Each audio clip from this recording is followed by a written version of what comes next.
We've never seen Destiny controversy like this. Now that is a spicy title. As soon as I hear controversy, I'm in.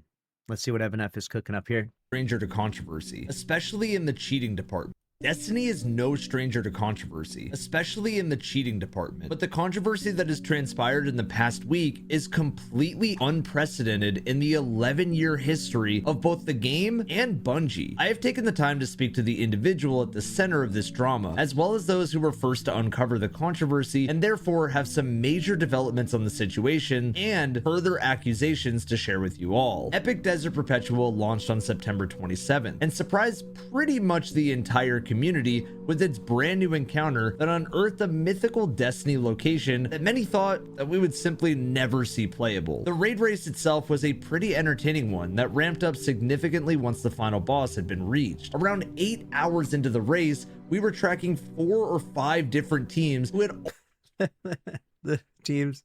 You have Assault Grepo here, you got Llama, you got ATP, and he chose to cover his screen with Taylor Swift pictures. I can't. Different teams who had all reached the final stand of Korogos or had been extremely close to doing so. These teams included 4-time World's First winners Elysium, the dungeon winners of Vesper's host Team Indebted, as well as the very talented John team, featuring Destiny 2's #1 Swiftie, ATP. However, there was one more team who were also seriously in the running for a World's First clear, and this was the team who would find themselves at the center of all of this controversy, a World's First winning champion team, Team Parabellum. Parabellum made history when they became we're getting into that. Oh, damn. I thought we were doing a lighthearted controversy, you know, 70% cheaters in Desert Perpetual, you know, maybe the cheaters that were exposed in the last raid race. We're going into the deepest and the darkest controversy. This one is juicy. Team to claim the World's First title for the insane Salvation's Edge raid race. However, only half of the team who claimed this title back in June of 2024 would still be participating for Parabellum in the epic race. Tyrax was now a part of Team Rutek. Ham is no longer a part of Parabellum and was playing on a completely different team for this raid race after claiming that he was going to boycott it, and then he decided to play. The third Destiny 2 players, I'm boycotting this race because of Not Swap, and then realizing that their Destiny addiction is too strong and they just literally get on anyways. member was Bravo, who has the most interesting story of all for this video, as following his victory in Salvation's Edge, he landed himself a job working at Bungie as a QA tester for the raid and dungeon content, and therefore he likely had a key role in the success of the much loved Desert Perpetual contest mode. Obviously, as Bravo had been testing normal and epic Desert Perpetual prior to launch, he was forbidden from playing in the race. But this is where the gray area and controversy really began to start. Clan Elysium eventually came from behind to claim the world's first epic raid title, a little over 8 hours and 15 minutes after the launch, around 20 minutes before Indebted would claim third place, with Team from China placing second sometime in between. However, almost 24 hours after the launch, a tweet surfaced from user Nuo, claiming that Bungie Rad Tester had been sharing mechanics with another team, quote, before 5 teams had cleared the raid. The replies to this tweet were mixed, with some utterly confused and others confirming the claims that Nuo had made. ATP, who... That was a crazy claim, and I always say this when people make these kinds of wild claims on Twitter or social media, it's like, just make sure you bring some evidence, make sure you bring some receipts, because what happens is people will make these wild claims and some people will just believe it without it, like on the spot. They're like, yep, I believe this wholeheartedly. But people like myself were very skeptical because people would just make stuff up. And even if someone has maybe a good reputation, it's like, I don't really know. Like, you might make it up. I want to know the exact details, and I want to see the screenshots, or I want to see the video evidence or something to that nature, because without evidence, it's like, you could just tweet anything, you know? So that one really sparked a massive powder keg. And at first, it seemed like it was maybe just rumors, but apparently it turned into much, much more. Who had been close to World's First himself, replied saying that, quote, it wasn't even subtle. Maybe let's go full screen to Mork. Yeah, I would say let's see Parabellum and see how they're doing. Whatever they're doing, I gotta say, this looks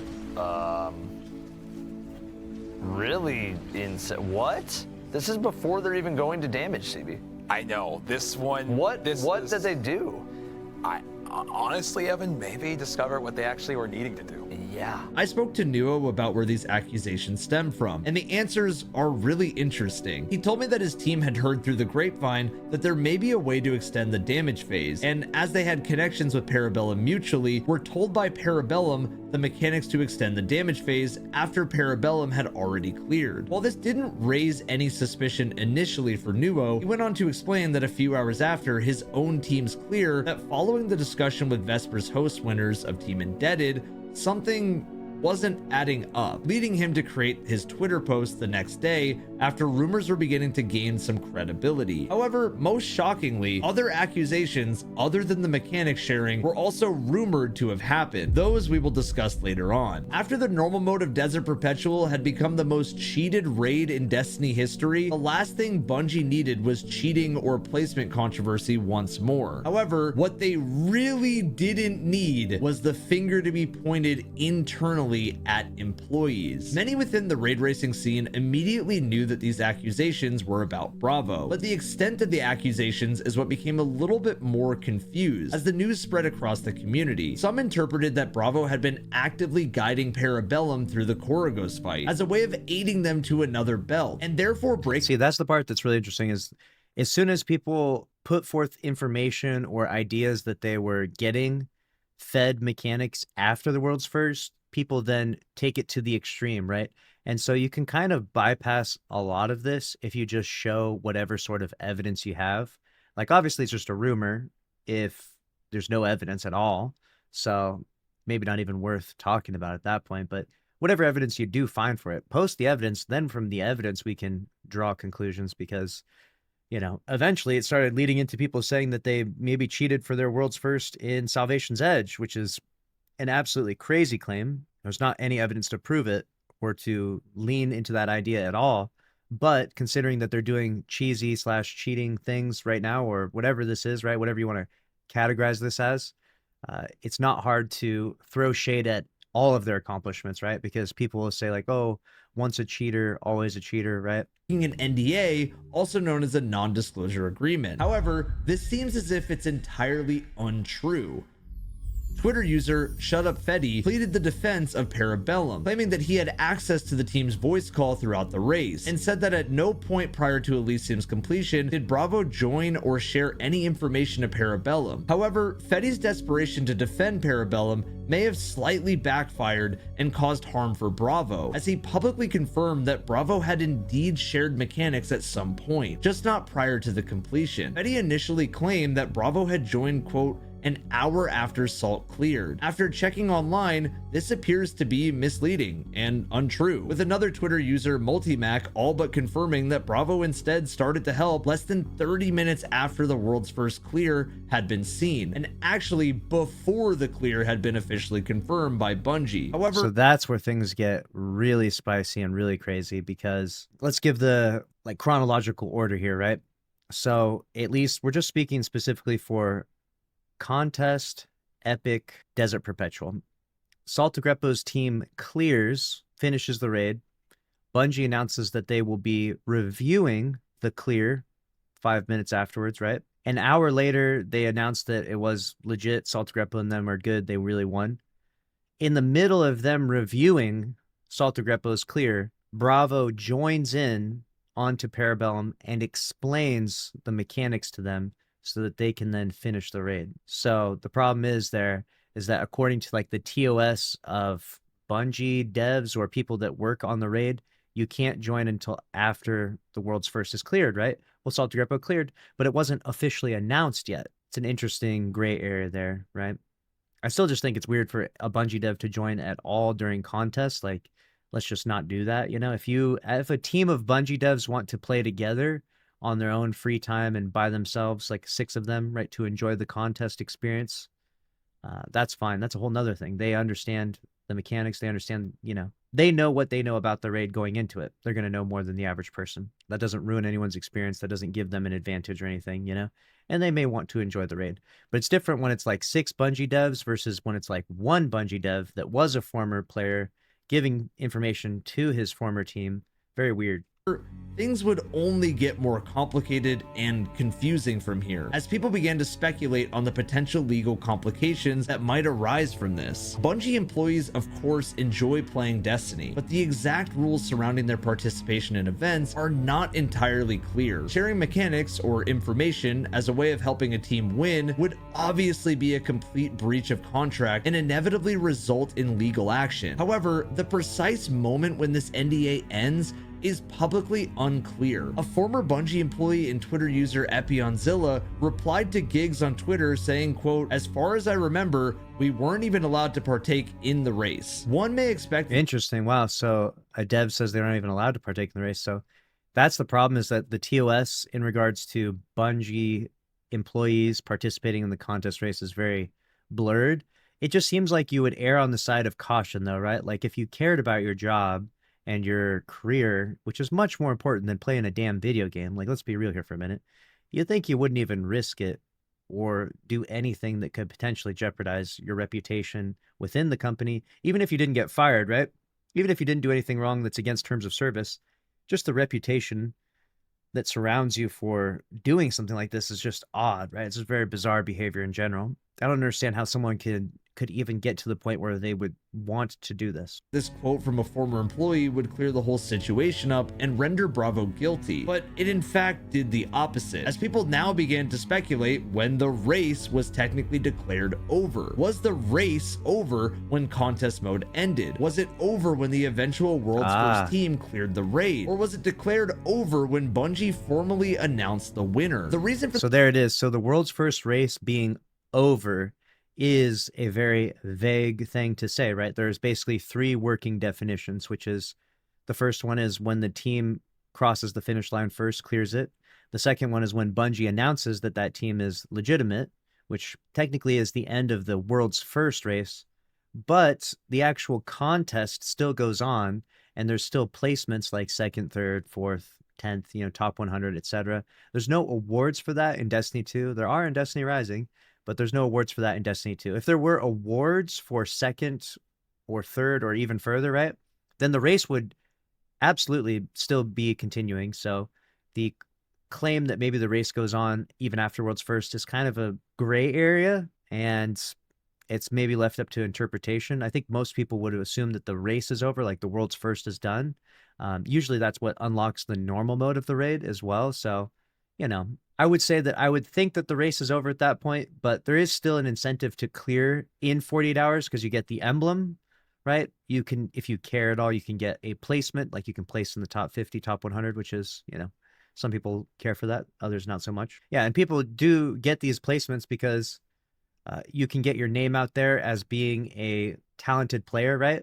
So a good example is like, let's say you've placed top 10 in the last 4 World's First races, right? Well, if Saltagrepo for some reason needs a new teammate, he's definitely going to be interested in a free agent that has, multiple top 10 placements in the last 4 raid races. You're going to look very, very appealing to him, right? And to his team. And his team obviously is very good at winning World's First. So placing really well basically gives you an impressive resume. So that way you can, build a community or build an even stronger team for the next World's First race. And you may not care for that type of thing, and that's fine. But people that are truly like very competitive and really want to win will do exactly that, because if you really want to win and you're going to invest the time necessary and the energy and everything, and you find 5 other people that are that determined and dedicated, your chances of winning are going to be through the roof, right? You're going to do extremely well if you can dedicate the time and all of that. And so, like, obviously that's like what Saltagrepo and his team does, and various other teams, they put in that time and dedication. And occasionally people fall out. They get burnt out in the game.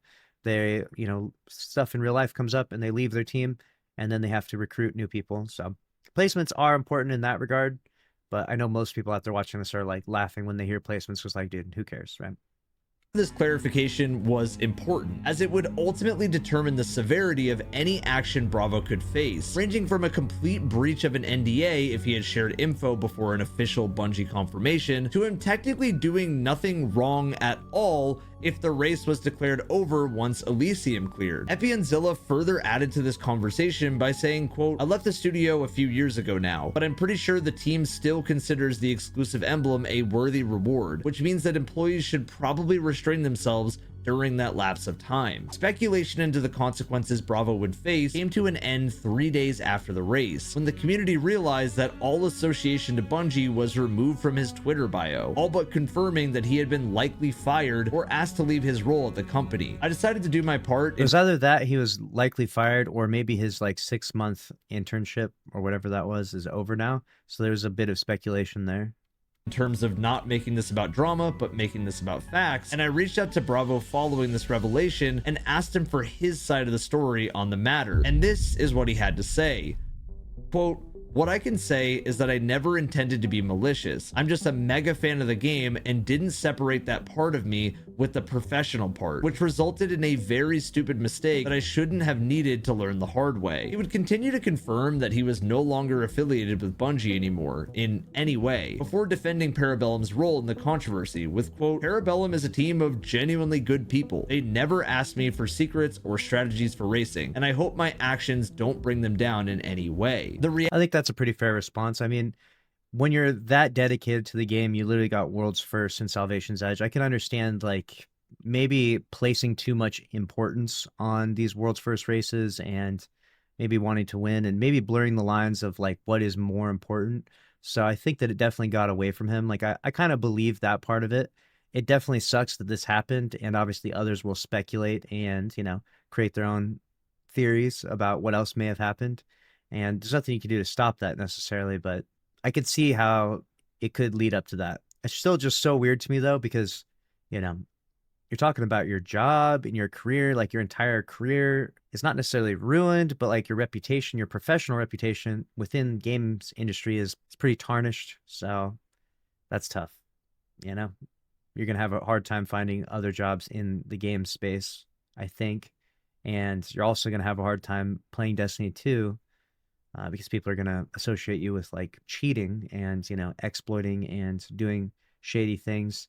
Even if that wasn't necessarily your intention, the results and the outcome definitely look very incriminating. Reaction to his detachment from Bungie was mixed from the community, with some feeling it was unjust as the first place prize hadn't been affected, while others actively celebrated it. However, the fact he lost his role at Bungie suggests that a contract or NDA of some sort was indeed broken. There is an argument I've been seeing online that suggests that Bungie is in the wrong for setting these rules in the first place. That placement on an unofficial leaderboard means nothing at the end of the day. And although I can kind of understand this argument, it does inevitably have a flaw. While to the majority of the community, placement does not matter, to the raid racing community who takes these races seriously, they very much do, with websites existing as a way of tracking this and the public bragging of high placements being very common to those who enjoy that more serious side of Destiny's PvE. Bravo, being a world's first winner himself, would have known this more than anyone, and the very fact that he wanted to share this information with his friends suggests that he was eager to support them in getting a higher placement, as it mattered to them. The only question that cannot be answered is how much of Bravo's involvement really affected their completion time, as it's likely Parabellum would have placed highly anyways, after almost being the first to final stand. According to some anonymous sources, Bravo allegedly shared information prior to the original Desert Perpetual race that had not been made public. Multiple sources claim Parabellum had early knowledge of the original Desert Perpetual raid date, specifically a day or so before Bungie officially announced the date. Sources also claim Bravo may have shared other unreleased content, such as trailer footage and early details about balance patch notes, including things like attrition orbs being targeted for a nerf on Area of Denial GLs, long before that information was publicly revealed. I also asked whether there were any concerns of that prior to the involvement that could have affected the previous raid race. One source said that there had been multiple occasions before the original Desert Perpetual launch where they felt Bravo was just oversharing. One specific example suggests Bravo mentioned to his close friends that there would be no puzzle encounter on the level of Verity in the raid. Now, these are all unconfirmed rumors, and I would like to stress that too. As with allegations like these, I don't want to pretend or give the impression that I'm spreading facts on topics where there isn't true evidence. However, there is one final twist in the tale. On the 5th of October, 6 days after Bravo was released, another very talented raider, A-Tides, announced that he had accepted the offer from Bungie to become a QA tester for Destiny, which very much sounds like a reaction from Bungie to filling a hole that suddenly appeared. What's ultimately most confusing to me is that some people celebrated this incident, when in reality, this is nothing but an unfortunate situation for the community. At a time where Bungie is so heavily criticized for not listening to players, it's incredibly sad that Destiny has lost a talented gamer and tester who repeatedly exercised his pure passion for the game. To many, the innovation and design of Desert Perpetual makes it one of Destiny's greatest raids, and Bravo had a role in making that experience what it was. And to lose someone like that over a silly mistake is nothing but a bad thing. I want to thank Bravo for his clarifying comments and acknowledge he's been nothing but respectful through all of this. Please be supportive of him despite his error, and I hope he settles in a new studio in the near future, as I'm sure he will only do great things. Well, there you have it. We've never seen Destiny controversy like this. And so here's my final take on this. As much as I would love to have the happy kumbaya ending where we all just, forgive and forget and assume the best in everyone, I think it's really important that evidence is used when we talk about things like this. So even if Bravo does claim they only did this much or as minimal as possible, that's kind of what people do when they're guilty of something, right? You try to downplay as much as possible. We've seen this time and time again. Now, I'm not saying that is definitive proof that Bravo is guilty of more necessarily, but we probably will never know, right? We will never know the full truth of it. There's probably not like recordings out there or probably not Discord screenshots that we can find, right? Like they would probably not disclose anything like that. In fact, we don't even have like audio recordings of them explaining the mechanics in the Epic version, But those rumors that were circulating, not saying I believe them necessarily, but the level of specificity to them was very odd, I would say. It wasn't like they just said, oh, they just told them the exact boss, the dimensions and shape and where the crit is or anything like that. It was very interesting information that was given out. And I could see how someone that was a former World's First Raider getting this really powerful information could be very hard to control that power and keep things as private as possible, So in that part, it's unfortunate because you never want the integrity of these world's first races to be called into question. We don't want cheaters winning the world's first. That would be ridiculous. We don't want net limiters winning world's first. We don't want people feeding people information. You right? You don't want any cheating or any. Want everyone that goes in, they go in blind. They've practiced. They've played. They've built up their incredible inventory of god rolls. They've spec'd out their builds perfectly, right? And may the best team win, right? That's the general gist and the goal of these world's first races.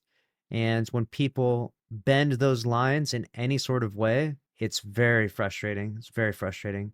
I take these races as seriously as can possibly be. I think that they are the pinnacle of Destiny content, the highest viewership, the highest interest.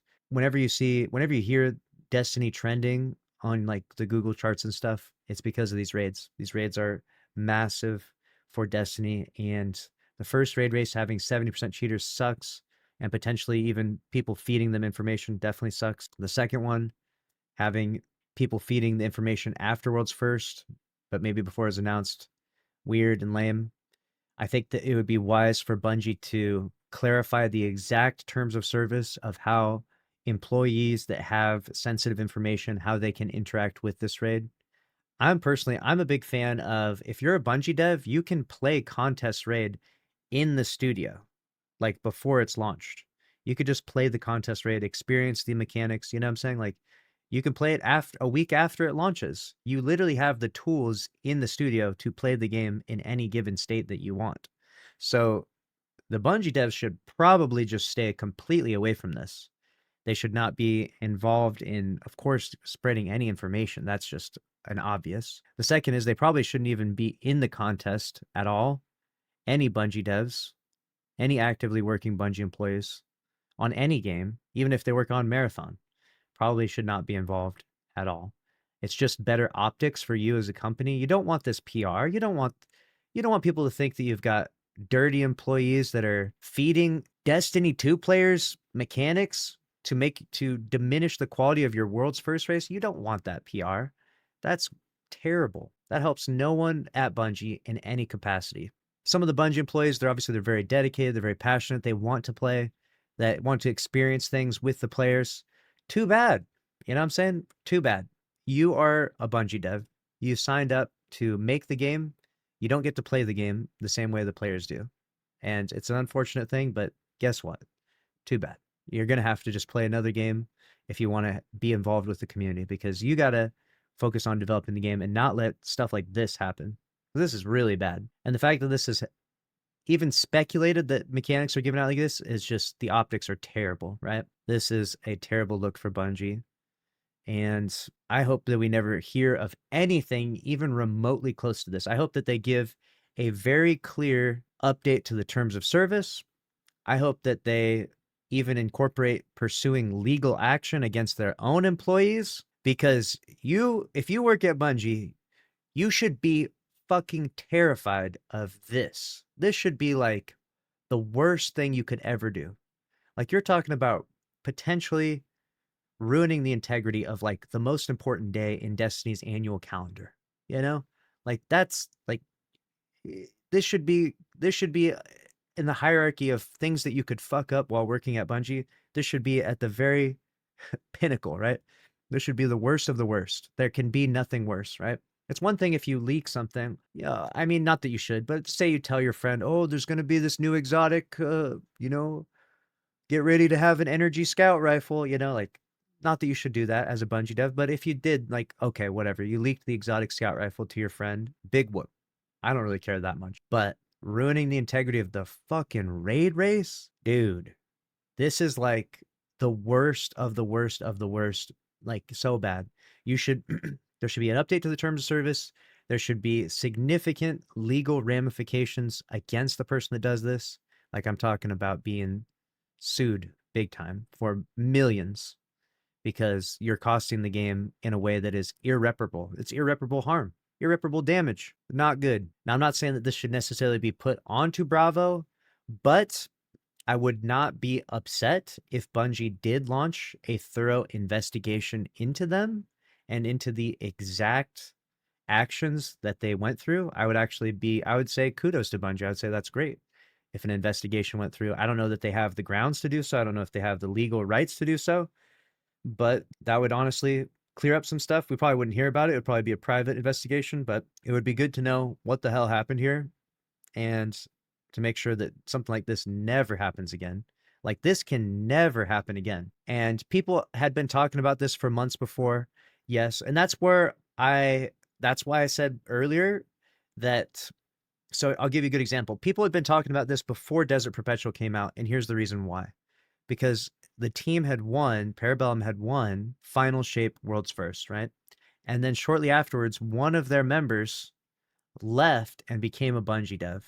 And people were like, maybe they just had an inkling of, if you know a person's character, I'm not saying that their character is bad or that they're, doing scummy things or anything, but for whatever reason, people didn't interpret this as being the most wholesome, nice thing, them devoting their time there. People immediately jumped to conclusions. Maybe people just do that on Twitter or elsewhere, but a lot of people jump to the conclusions that this person is going to work for Bungie and feed them information. And is that fair?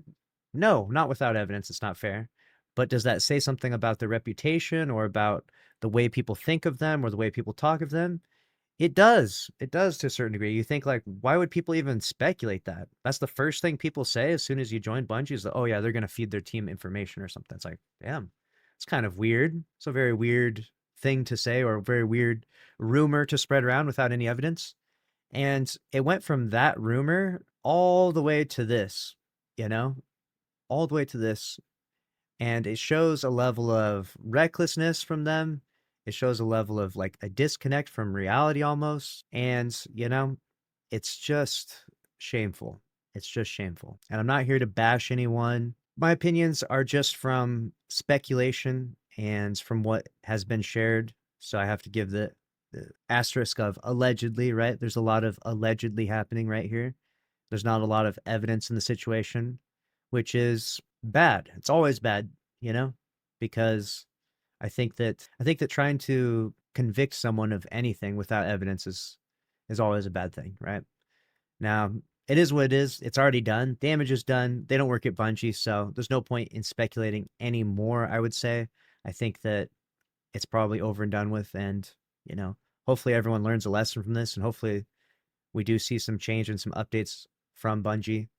I'm sure that at least the rumors of this will circulate within Bungie's studios, and that the other devs that work there will, even if they don't directly change their terms of service, which I think they probably will, even if they didn't, though, that this information is going to be spread like wildfire and everyone is going to know about it and talk about it and be like, oh, a guy literally got fired or laid off allegedly for doing X, Y, and Z, right? And I think that most people care about their job, especially when you got a cush job at Bungie. They paying you very good. If you don't know, the average Bungie dev makes like 100 grand a year. So you're probably not messing around with that job too much, you know? But yeah, let me know what you think about the situation down in the comments below. And that's a wrap on this one.